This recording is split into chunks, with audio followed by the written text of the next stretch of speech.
این کتاب توسط شیطان نوشته شده.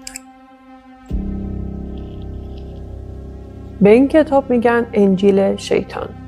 قرن 13 یک راهب محکوم به اعدام میشه و تصمیم میگیره یک شبه بزرگترین کتاب دنیا رو بنویسه، اما متوجه میشه که به تنهایی نمیتونه و از شیطان کمک میگیره.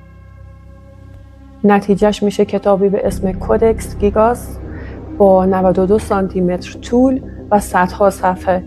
و نکته جالب راجع به این کتاب اینه که تو کارشناسی‌ها نشون داده شده که کل کتاب با دستخط یک نفر نوشته شده، بدون خستگی و کاملا یک نفس.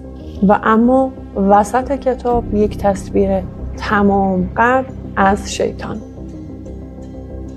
این کتاب در حال حاضر در کتابخانه ملی سوئد وجود داره و گفته شده هر کس این کتاب رو داشته به طرز عجیبی نابود شده. نظر شما چیه؟ به نظرتون این فقط یک افسانه است یا نفرین؟